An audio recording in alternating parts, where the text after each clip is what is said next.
পাকিস্তান হয় জেতে অথবা শেখে, মানে পাকিস্তান হারে না। প্রায় দার্শনিক লেভেলের কথাবার্তা। সাবেক অধিনায়ক মোহাম্মদ রিজওয়ান এমনটা বলেছিলেন। এই জাতীয় কথা যে তিনি প্রথম বলেছেন তা না, অন্যদের কাছ থেকে কোট ধারটার করে পাকিস্তান ক্রিকেট টিমের উপরে সেটা অ্যাপ্লাই করেছেন, খুবই ভালো কথা। কিন্তু প্রবলেম হচ্ছে পাকিস্তান বেশিরভাগ সময় আসলে হারে, যেই কারণে রিজওয়ানের ওই কথাটা নিয়ে সোশ্যাল মিডিয়াতে ব্যাপক ট্রোল আগেও হয়েছে, এখনো হয়। যখনই পাকিস্তান হেরে যায় তখনই আবার এটা রিসার্ফেস করে রিজওয়ানের কথাটি। ভারত পাকিস্তান যখন এশিয়া কাপের ফাইনালে মুখোমুখি হচ্ছে তখন ওই আলোচনাটা আবারও চলে আসছে যে পাকিস্তান কি এবার জিতবে নাকি পাকিস্তান আবারও শিখবে। তারা শিখবে এশিয়ার সেকেন্ড বেস্ট টিম, তারা বেস্ট অফ দ্য বেস্ট যে ভারত, তাদেরকে হারানোর সামর্থ্য এই পাকিস্তানের নেই। এশিয়া কাপের ফাইনালে ভারত ওভারওয়েলমিং ফেভারিট হিসেবে খেলতে নামছে। পাকিস্তান যদি এই ভারতের বিপক্ষে জেতে তাহলে সেটা আপসেট, অবশ্যই আপসেট। কিন্তু সেই আপসেটটা কি এই পাকিস্তান টিম ঘটাতে পারবে কিনা প্রশ্নের জায়গা হচ্ছে গিয়ে সেটাই। আর তা যদি করতে হয় সেই ক্ষেত্রে এই পাকিস্তান টিমের কি করতে হবে, আসলে কোন জায়গাগুলোতে ভারতের তারা আসলে একটু এক্সপ্লয়েট করতে পারে সেটা নিয়ে আলোচনাটা করছি। দেখুন, পাকিস্তানের জন্য সুপার ফোরে প্রথম ম্যাচটাতে তারা যখন হেরে গিয়েছিল ভারতের কাছে, তখন পরের দুইটা ম্যাচই তাদের জন্য ফাইনাল ছিল এবং সেই দুইটা ম্যাচই তারা জিতে গিয়েছে। তারা শ্রীলঙ্কাকে হারিয়েছে, বাংলাদেশকে হারিয়েছে। বাংলাদেশকে পাকিস্তান যত না হারিয়েছে তার চেয়ে বেশি করে আমরাই আসলে হেরে গিয়েছি, বাংলাদেশই হেরে গিয়েছি পাকিস্তানের কাছে, সেটা অন্য আলোচনা। তবে এইবার ইন্ডিয়া পাকিস্তান নিয়ে যা যা হচ্ছে ক্রিকেট মাঠে, বাইরের রাজনীতি যেইভাবে চলে এসেছে গত 10-12-15 বছর, আমার মনে হয় না যে এরকম ঘটনা ঘটেছে। ফলে ভারত পাকিস্তান ফাইনালটা এক অর্থে অবধারিতই ছিল, সব অর্থেই অবধারিত ছিল। সেই সব অর্থের মধ্যে আবার সব অর্থ আমার কাছে জানতে চাইবেন না, কারো কাছেই জানতে চাইবেন না। 2-4 মিলিয়ে নিলেই সেটা অনেক ক্ষেত্রে হয়তোবা বুঝলেও বুঝতে পারেন। ভারত পাকিস্তান প্রথম যে রোববার এশিয়া কাপের 14 তারিখে পরস্পরের মুখোমুখি হয়েছে, ভারত সেখানে সহজেই জিতেছে 7 উইকেটে। পরের রোববার 21 তারিখে মুখোমুখি হয়েছে, ভারত সহজেই জিতেছে 6 উইকেটে। এই থার্ড রোববার 28 তারিখে ফাইনালে তারা মুখোমুখি হবে। হিসাবটাকে এবার পাল্টে দেওয়া যাবে কিনা ওইটাই তো আসলে বলছিলাম। পাকিস্তানের সেই হিসাব পাল্টে দিতে হলে নাম্বার 1 যেই জায়গাটা তাদের হচ্ছে গিয়ে স্ট্রাইক করতে হবে শাহিন-শাহ আফ্রিদি। ভারতের top order specially Abhishek Sharma, তিনি কিন্তু এইবারের এশিয়া কাপে ভারতের প্রত্যেকটা ম্যাচেরই টোন সেট করে দিচ্ছেন, ইনক্লুডিং পাকিস্তানের বিপক্ষে দুটো ম্যাচ, ইনক্লুডিং সেই দুইটা ম্যাচে শাহিন-শাহ আফ্রিদিকে তিনি যেভাবে নেগোশিয়েট করেছেন, এবং সেটা প্রথম বল থেকে from the very first delivery.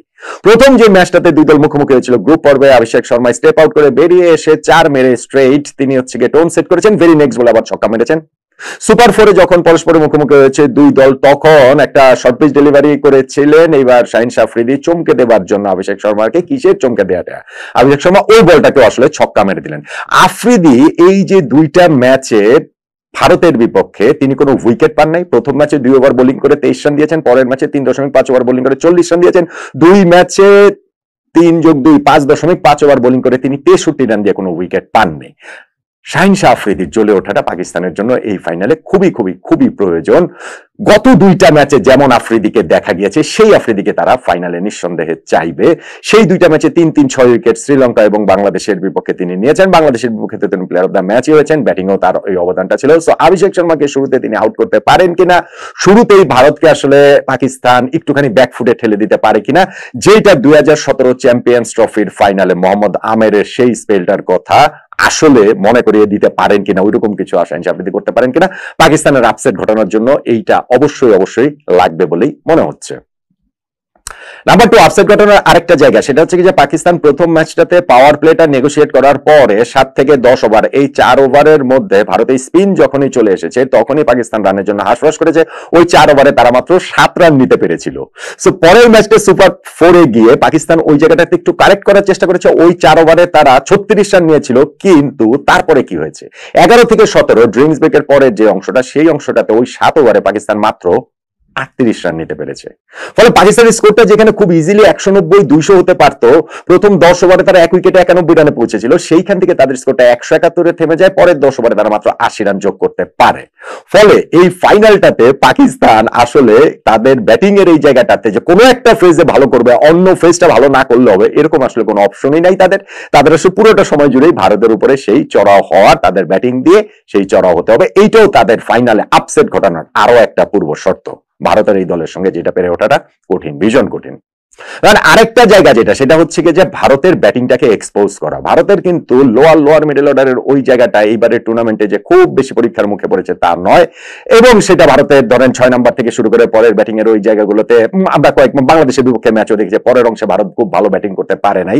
ফলে ওই জায়গাটা পর্যন্ত কি পাকিস্তান নিয়ে যেতে পারে কিনা ভারতকে, সেই ক্ষেত্রে কিন্তু এই পাকিস্তানের ওই কি বলা চলে যে সেই আপসেট ঘটানোর সম্ভাবনাটা রয়েছে, ভারতকে হারানোর সেই সম্ভাবনার জায়গাটা থাকবে। যদি তারা ভারতের এই top order top middle order ধসিয়ে দিতে পারে, ভেঙে দিতে পারে, তাহলে তারা ভারতের ওই লোয়ার মিডল অর্ডারে যদি চলে যেতে পারে, তখন তাদের কিন্তু সেই সম্ভাবনার জায়গাটা থাকবে যে এগেইনস্ট অল অডস এই ফাইনালটা জিতে নেবার জন্য।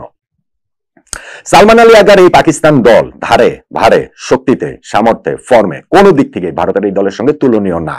পাকিস্তানের ক্রিকেট ইতিহাসের এই সবচেয়ে এক্সাইটিং দলগুলোর এটা সার্টেনলি না, সবচেয়ে দুর্বল দলগুলোর মধ্যে একটা কিনা সেই আলোচনা পর্যন্ত হতে পারে। কিন্তু পাকিস্তান তো এরকম পজিশনেই সবসময় থ্রাইভ করে, এরকম পজিশনেই তো পাকিস্তান সবসময় জ্বলে ওঠে, ঝলসে উঠে, প্রতিপক্ষকে ঝলসে দেয়। এটা টাইম এন্ড এগেইন আমরা দেখেছি। ওই যে আলোচনাটা করছিলাম 2017 চ্যাম্পিয়ন্স ট্রফির ফাইনাল, ওইটা ওয়ানডে ফরম্যাটে ছিল, কিন্তু সেই ফাইনালটাতেও কিন্তু ভারত ফেভারিট ছিল, ওভারওয়েলমিং ফেভারিট ছিল, আর পাকিস্তান সেই ফাইনালে গিয়ে ভারতকে একেবারে গুড়িয়ে দিয়েছিল। 180 রানের বিশাল ব্যবধানে তারা জয় পেয়ে গিয়েছিল। সেখানটাতে যে ফখর জামানের সেঞ্চুরির কথা বলেন কিংবা মোহাম্মদ আমেরের সেই যে স্পেলটার কথা বলেন, সো পাকিস্তান এইবারও কিন্তু ফাইনালটা যখন খেলতে নামছে তারা কিন্তু মোটেই ফেভারিট না, ফেভারিটের ধারে কাছেও না। তারা যে ম্যাচটা 50-50 তো নাই, 51-49ও না, 60-40ও না। আমার মনে হয় যে ভারত এই জায়গাটাতে অনেক 80-90-10 এরকম, মানে 80-20 90-10 এরকম এগিয়ে আসলে ভারত এই ম্যাচটা শুরু করছে, এবং পাকিস্তানের জন্য এটাই কিন্তু আসলে তাদের কমফোর্ট জোন বা তাদের জন্য ভালো যে এই কোনটা অবস্থা থেকে তারা আসলে ভারতকে আপসেট ঘটাতে পারে কিনা।